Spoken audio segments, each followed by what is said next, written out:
Hey, what's up, awesome Patreons? Welcome to this week's Q&A video. Everything should be pretty much the same as last time, except I have the same equipment going through a laptop, so I just want to make sure my mobile rig is working. So let me know if you see anything. I'll try to get the AV in sync. I'm still not really sure why that's happening sometimes and why some people see it out of sync and others don't, but I'll get there soon enough. But let's jump right into the Q&As. First up, following up with some more CRT projector stuff. By the way, I love that the automatic thumbnail is me looking like at the CRT projector. But there's discussion of, does the PS2 GunCon controllers work with the CRT projector? And I was also wondering, do the Sega 3D glasses work with the CRT projector as well? So I still haven't found one for a decent price, but I think maybe just to start, I'll just get the cheapest working CRT projector I could find. And even if I end up giving it away to a friend and buying a really high-end one later, at least I can get started on testing. So maybe I could try to find one of those ones that's a CRT projector inside a coffee table, and then maybe I could try to convince my wife that it's a good vintage piece of furniture. Pretty much zero fucking chance of that happening, but whatever. Sterling Ferens commented a little more about Laserdiscs and what's the best output to use should your Laserdisc player support composite and S-video. And I believe this is the same thing that Fudo was trying to explain to me a few years ago, in that if you use composite video, then you're relying on the comb filters of your display. So like a really nice Sony consumer-grade TV or a BVM is probably going to be better, have better filters than the Laserdisc player. But depending on the situation, S-video still might be better. Maybe your Laserdisc player has a great filter built into it. I think it's one of those things that really depends on situation. And because composite and S-video cables are so cheap, relatively speaking, to the rest of the stuff in this hobby, I would always recommend just trying both and seeing what you prefer and seeing what looks better to your eyes. I really want to dig into capturing laser discs. I'm sure there's already, a million videos and pages on the internet about that, but a lot's changed in the past year or two. So I really want to get the best technology possible to try to preserve some of these old recordings. And then I know, of course, afterwards, there's always the post-processing stuff that can be done to really improve the picture. But that's over my head. That's something I would just look to the experts for. I'm just strictly talking about the hardware used to capture and watch Laserdiscs. Fabio Leporelli asked, what's the best way to get rid of jail bars on a Model 1 Japanese Genesis? Well, if you're using composite video, there pretty much is no way. Assuming that you're going to be using RGB, and I hope that you're using RGB, but for composite video, forget about it, because a lot of times composite video is the cause of the interference. So what I would suggest is open up your Genesis and then read the Sega chips that are on there. It's usually Sega in a 4-digit code, and find the composite video output pin. I believe Firebrand X put info on this. I think there's some info on the Sega 16 forums. There will eventually be info on my website about this, in a million years from now when I get caught up. But the good practice is to find that composite video pin, and on some boards there's a resistor that's very close to where the pin actually touches the motherboard. And if that's the case, try removing that resistor and seeing if your jail bars go away. If they do, that's your solution, and you could even add a switch, if you want to get crazy, to toggle composite video on or off. If it doesn't, you might want to try lifting the pin itself, because as soon as the pin touches the board, it starts emitting the interference that can kind of get picked up by other lines. I'm oversimplifying this a little bit, because I'm assuming you didn't want a 20-minute talk about video signals, but that's really 90% of the cause, is just by doing that and removing composite video, you could clear it up. Some board revisions are much noisier than others. Some will require other work. Some probably can't be fixed at all. But I had a Model 3 Genesis just 2 days ago, actually. The jail bars were almost non-existent. I was pretty impressed, actually. But they were still noticeable in 5X mode on my OLED TV. So I ended up, I actually had to ask Voltar for help because I couldn't trace the pin back. And there was no info on that specific chip. But I was able to trace the pin and find the composite video pin on the actual Sega chip. And then you kind of got to heat it up with a soldering iron, and I use a dental pick or really tiny tweezers, and you just lift it as carefully as possible. To be honest, I hadn't touched a soldering iron in about 3 months, so this was probably not a project I should have started, but it worked fine, and the very little jail bars that were there are now gone. So that's definitely what I would suggest that you try, and probably the Sega 16 forums might be the best place to ask people, and just reference the Sega chips that you have on your board. And hopefully someday I'll have a wiki up with all this info. Zach Glantz had a few questions about SD cards and the analog products. He asked, what's the largest SD card capacity the NT Mini and Super NT can accept? I don't think there's a limit. I think you could use anything, and as long as you use a FAT32 formatter, then it shouldn't be a problem. The DOS-based one is free, and you could find it anywhere. I believe there's a GUI-based one that works just as good. I'm not sure if it's freeware, though. But basically, anything over 32 gigabytes, Windows won't let you, by default, format it to FAT32, so you'll need to download a specific program. And I'm not sure about Mac or Linux, but it should be easy enough through that. But I have a 128 gig card in my NT Mini, and it's been working fine. He also asked, is there a recommended type or brand? I'm not sure about the brand, but I've been using the highest speed that's reasonably priced SanDisk.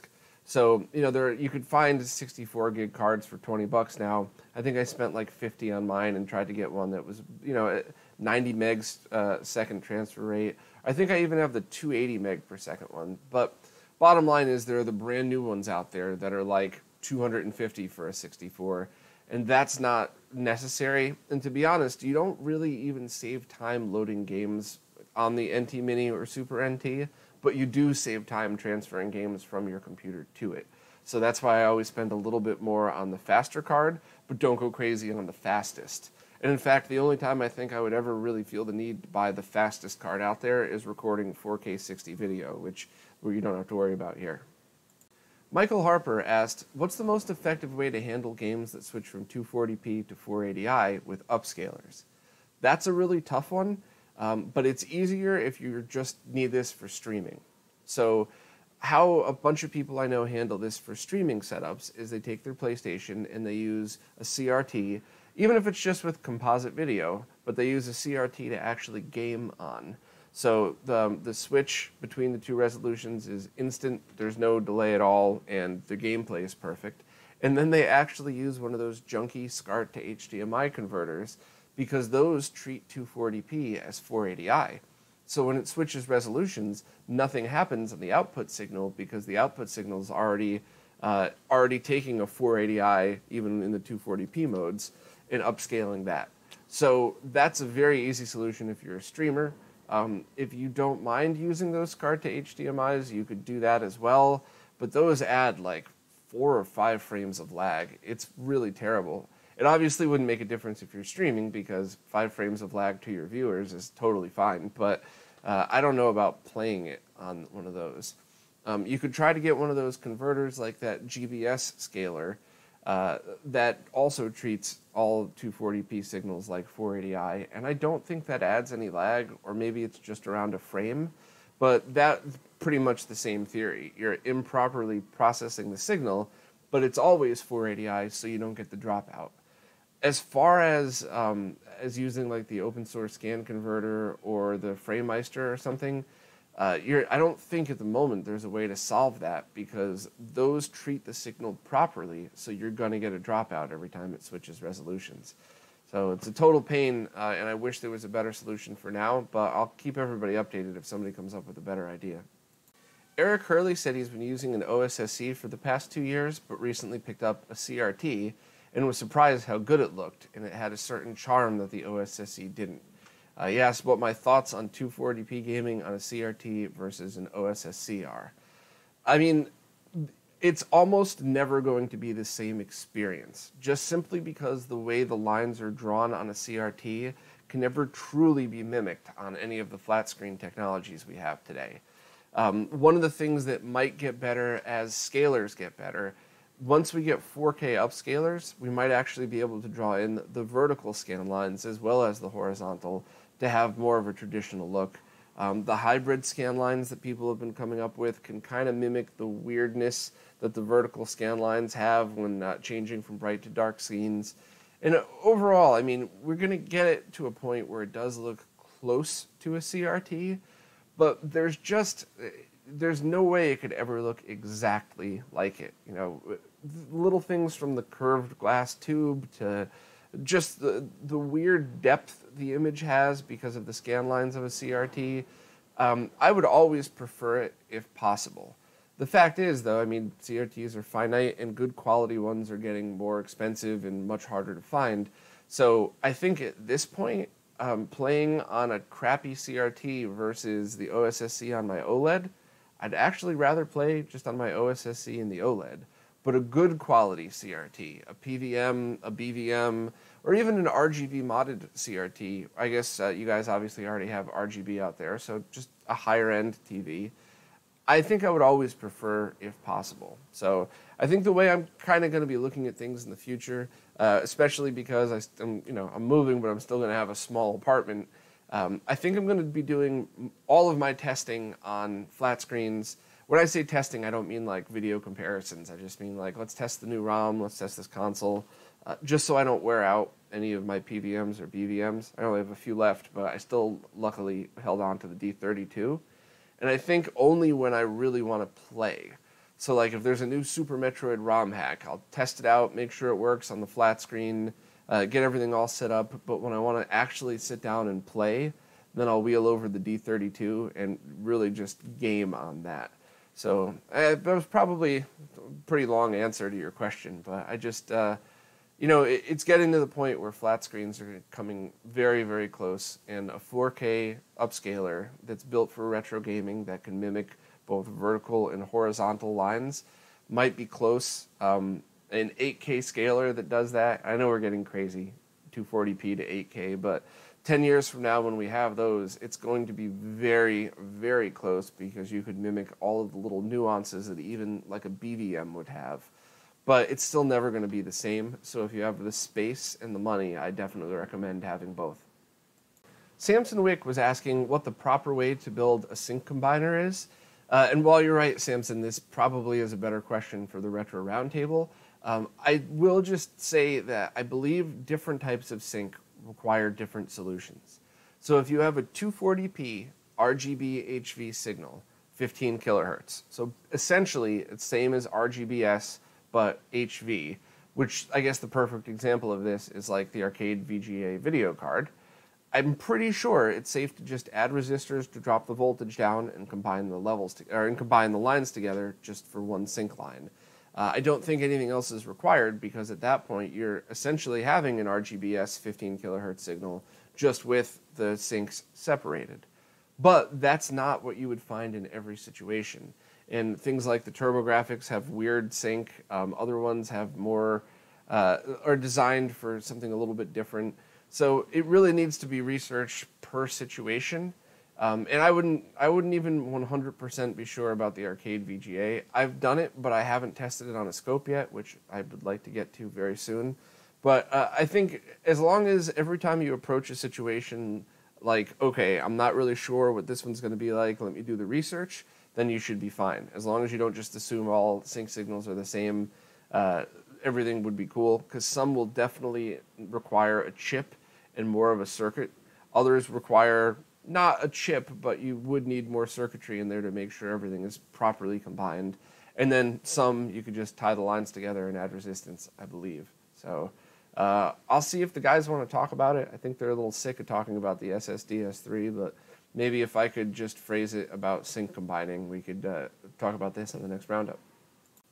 Dave Kircher was continuing the power conditioning discussion from last week, and I was able to get a lot of great answers out of the Retro Roundtable guys.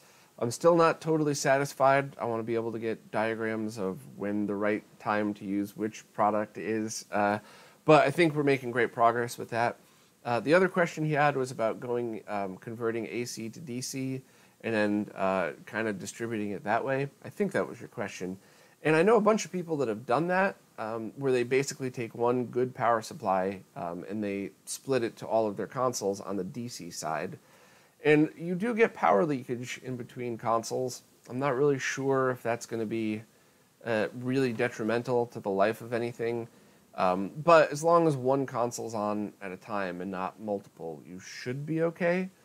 But one thing I have noticed is that stock power supplies are starting to go bad.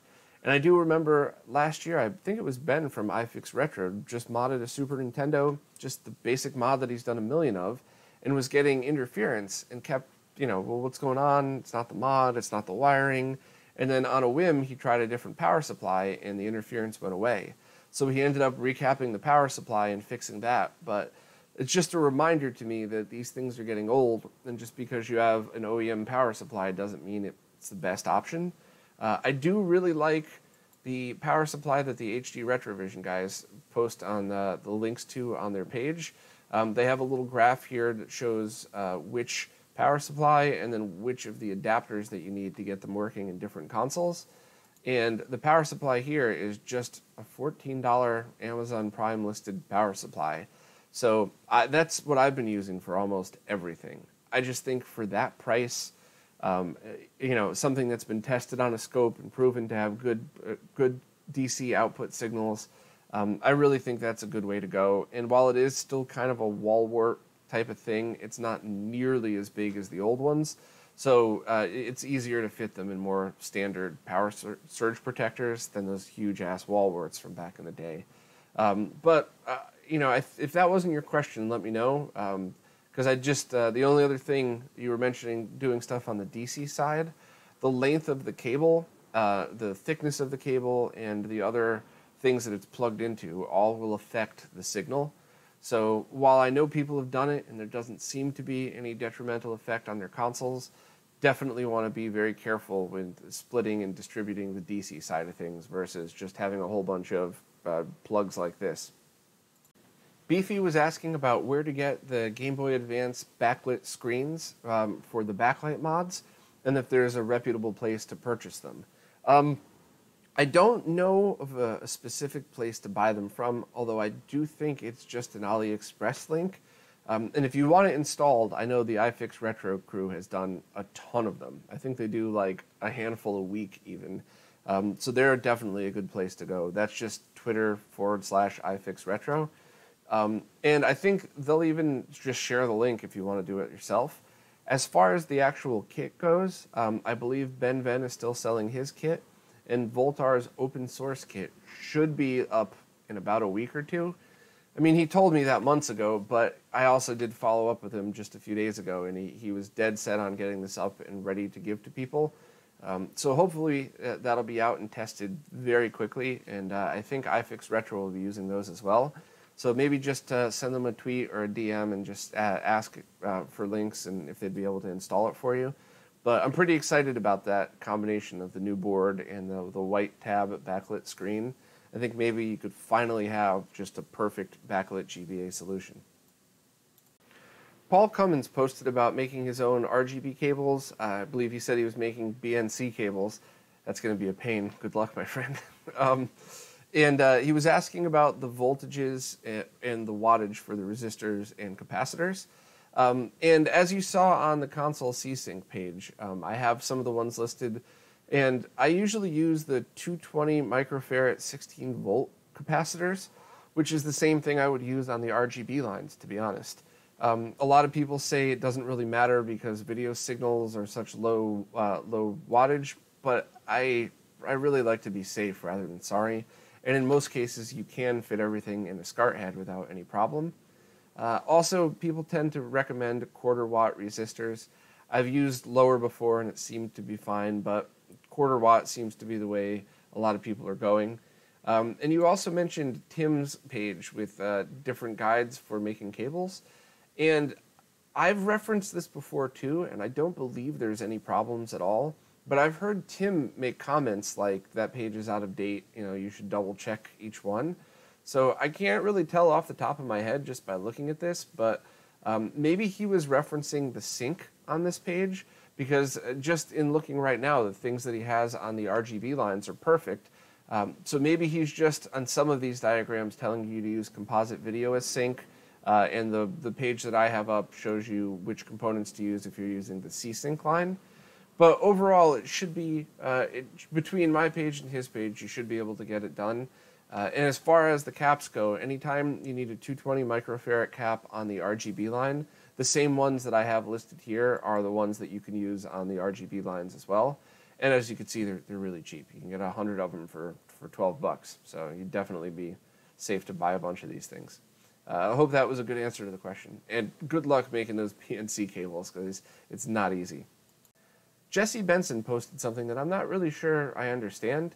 He said he likes the wrap-up, I think you mean the roundup, and sometimes watches the interviews, but it's annoying to have two videos squished into one. Why do you attach the interview videos after the wrap-up video? They're pasted together for no real reason. I haven't done that in over 6 months. I mean, long before that, I believe.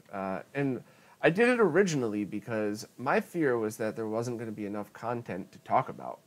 So when I first started the roundup, roundup number 1 was like 7 minutes long or something, but I was really afraid that some weeks I would have almost nothing at all to talk about. So having an interview mixed in might actually just be the perfect length.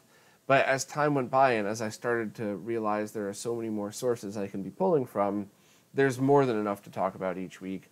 And even a light week that has a 15-minute roundup, I think is totally fine. I'd rather not make stuff up or drag stuff on. So that's that, and there were a few interviews I did that were absolutely amazing that now, almost 2 years later, it's really the stuff I spoke about in the roundup is completely irrelevant, but the interview is still totally relevant. So I did separate them. The only time I combine it is nowadays if things like I go to Smoke Monster to get his opinion on some of the, catching up on the ROM stuff, or if somebody has a new product, and I just want one question about that product and it's not a full interview. So like the next time Dan comes out with something, I wouldn't do another formal interview. I would just have him on for 2 seconds to kind of give a quick run through of what he was doing, kind of like I did in the episode before I went away. So I did make them separate, and I'm pretty sure that's how I'm going to be doing this going forward. So I'm sorry that I annoyed you. I just think you might be watching the episodes back, or you're probably watching them chronologically. So if you get to any of the newer stuff, everything is separated. And my current plan is to do, at the very least, I want to do a roundup and a Q&A every week. And I want to do as many interviews as possible. So I was originally going to do interview on Monday, roundup on Wednesday, Q&A on Friday. But I actually think it's better to just post the interviews as soon as they're recorded. So that would mean some weeks you get a bunch of interviews and other weeks you might not get any. But I'll probably do a poll on that soon because I wasn't really sure what people preferred.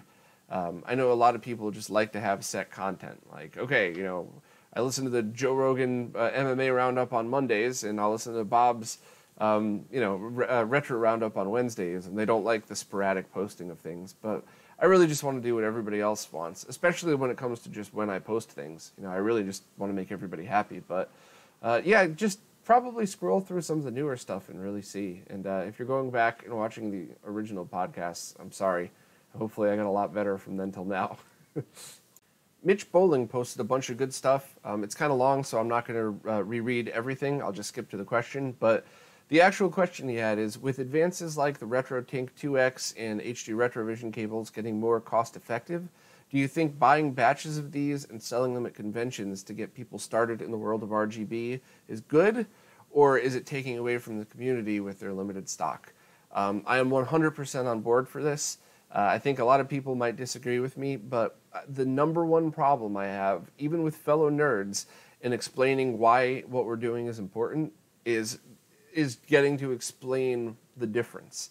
And if you have somebody who's already at a convention, and Mitch said that he brings a PVM and a BVM to these shows to show people, if you could have somebody right there in front of you, seeing the difference. So they're already at the trade show, so they already have at least some interest. And if you have, especially if you have like a good but cheap little LCD monitor with a decent scaler, and a good CRT, you could really show people the difference and get a lot more people on board. So I think, I'm sure this is some cheesy catchphrase, but seeing really is believing. And in something like this, it's my opinion that you would actually be helping the community and helping people that sell these products, because Now that person who may not have ever thought they needed a RetroTink 2X or the HD RetroVision cables or the OSSC or the G-SCART switch or all the other really awesome stuff that is kind of low quantity made, once they see that, they're going to go home and tell all their friends about that, and now everybody kind of wins. And, you made a comment about you're not making money on any of these. You should. You should talk to the sellers and try to get at least a small bulk discount so you could resell. Because it really, as long as you're not one of those eBay scalpers that buys the HD RetroVision cables and then puts them right up on eBay for $175, as long as it's not at that level, everybody's time is worth something. So, and it's, once again, it's my opinion that you're helping the community, both the other members of it and the sellers of this stuff and the creators by doing something like this and spreading the word. So, I wholeheartedly encourage people to resell and really spread the word about all this stuff.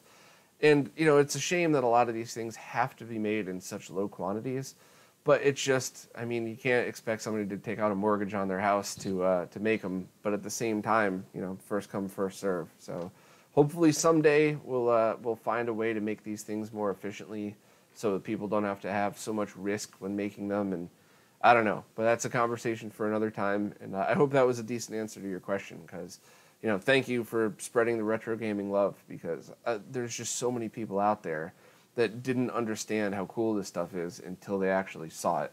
So by doing stuff like this, we're making a lot of people happy and, helping people who are creating great products sell more of them. Adam Brady was posting about HDMI switches and what are the best ones to use with modern and classic consoles. That's a great question, and I am on it. I am totally on it. I've already kind of pinged people on Twitter to see what they were using. I got a bunch of recommendations, and I need to narrow it down based on features. But I hate my HDMI switch. It's cheap. It's a $20 one, and when it works fine. But it's auto-sensing, and it can't be put into manual mode. So when you're doing things like doing a firmware update or switching, even sometimes when you power off a console and change a game and power it back on, then it switches to a different input. And then sometimes it won't switch back. You got to get up, unplug the HDMI switch. It drives me insane. So this is something that's bothering me, and I will absolutely try to hunt one down. The different things that I think, there's a bunch of features that I would love to see in an HDMI switch. First of all is only manual switching would be great. The ability to just turn off auto switching altogether and force it to an input no matter what. Also, I don't even know if this exists, but EDID spoofing would be pretty amazing too. I think I would love to have some consoles think that my display was, like for example with PS3, I would love to tell it to run in 720p 3D mode, because PS3 games would probably be best used in 720p, and then I could just let my TV scale it to 4K, but still take the advantage of some of the cool 3D games they have on there. I don't even know if that's a thing. Dual outputs is something that would obviously be great. And of course, finding a dual output one that supports HDCP removal, which is a little shady because I guess that's, technically illegal, but if these hardware manufacturers haven't realized, we'll always find a way around it. I don't know what the problem is anymore. But that's another big thing too, because of recording and streaming game footage. I've run into a couple of times where I couldn't capture certain devices because of that. And I just think, the last thing is compatibility with all signals.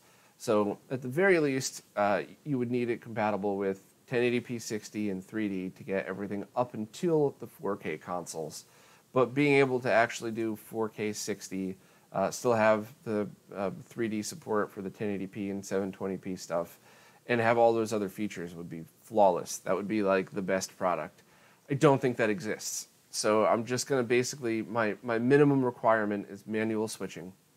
And then if I need to do dual outputs, I can buy a different splitter device or something. Or if I need the EDID faking, maybe I could use my capture card to set my console and then plug it into the switch. There's ways around everything else. I just think that manual switching is the huge thing for me, because there's just so many things that don't work right with an auto switching HDMI switch. So I guess that was a really long way of saying I don't know, but I'm looking.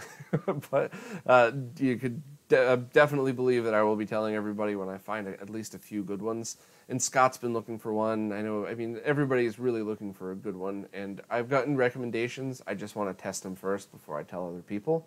And also, I'm already doing your second suggestion. You suggested that I release the Q&A sessions to everyone publicly, but leave the comments off, just so everybody else could kind of enjoy these, but still make it a Patreon-only thing. The girl gamer, Danielle, actually, she was the first one to tell me about that, and I thought it was a great idea. So next week, I will be the first one of these Patreon Q&As that I've done. Next week, we'll go public, and then I'll just be doing it one after the other from that point on. So everybody in the public gets it about a month late. You guys get it immediately, and but everybody still gets to share the content. So, and you know, these things are unlisted on YouTube. So if you have an answer that you want to share with somebody, you know, feel free to give them the link. But it would be cool if you didn't just post like, "Hey everybody, you know, here Reddit, here's this week's Q&A. Screw Bob's Patreon." I am trying my best to make this my main job and to try to do this for a long time. So definitely spread the word about the Patreon, but feel free to share if you need to. Clifford Height posted to follow up about his X68000 and his Ikegami monitor. He said he was able to get it working with an Extron 203 RXI, and that he asked, do I think a PVM 20L5 or different might do a better job of handling oddball video modes? Yes, but the 20L5 is still going to be a little bit finicky. BVMs are very picky. So if you wanted to pick up like an all-purpose monitor, I have it right below me, a Sony 14M2U. Those things are built like tanks. It could accept almost everything you throw at it. They look and work great. And they're small enough so that you could ship them without, there's still a chance of damage, but it's less of a chance than a 20-inch.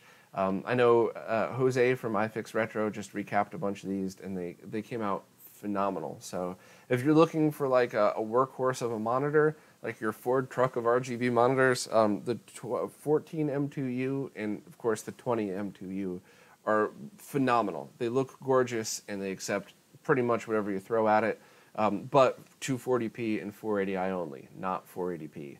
So if you did need 480p, yeah, try the 20L5, but it's still going to be a little bit more picky than those other monitors. And lastly, Dan S. asked, what are the best settings for the AVS and Super NT? Well, Super NT is easy. Just check out Firebrand X's Super NT settings for the obsessive compulsive. That video has everything you could possibly need to know on getting the perfect aspect ratio and signal from even the Super Game Boy or just basic Super Nintendo games. He did a phenomenal job on that, and I always just use his settings. And for the AVS, I don't think there's many settings with that. I think it's pretty good right out of the box. I haven't used one in a while, and mine is still in storage, but I think it worked really great just the way it was. You might want to check My Life in Gaming's videos in case they did anything on it. Or I think Firebrand X even had or has one, so maybe shoot him an email or hit him up on Twitter or something to see.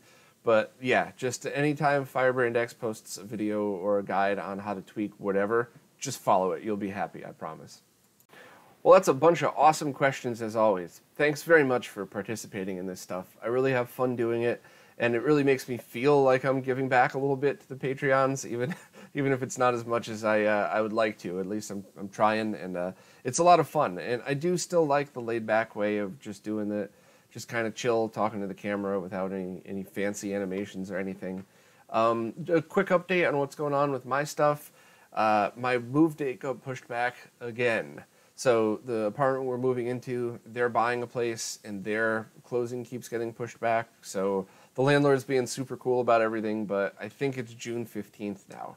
So while at this point I was hoping to have hit the ground running with a couple of awesome videos, and I had some pretty cool stuff planned. Well, I think it's cool. Hopefully you guys will too. But all of that is being pushed back. So rather than my plan of like working each day a little bit on the videos, a little bit on the roundup, and then a little bit on the behind-the-scenes stuff, I've decided to just take this time to focus a lot on the behind-the-scenes stuff. so that when I am moved in and got all my equipment set up and everything ready to go, I could really just then concentrate and get videos out a lot quicker. So that's a really boring update. It basically means that there's nothing extra coming your way, but I hope that also means that I'm going to be laying the groundwork for the new websites. I got to get a bunch of other little stuff settled in. So I just figured I would tell everybody what's going on and why there aren't any new videos and why everything's still the same with the same silly backdrop and everything else. But as always, thank you so much for your support. I really love doing this stuff, and I'm going to be pushing so hard this year to try my best to just get great content out and try to prove to everybody that it's worth being a Patreon supporter. So I guess I'll need another month or two before I start putting out content that's worthy of that, or to see if even I could pull that off. But for everybody that's here and helping out, thank you so much. I could never do this without you guys. I really enjoy it. So yeah, post any questions you got down below, and I'll see you next week.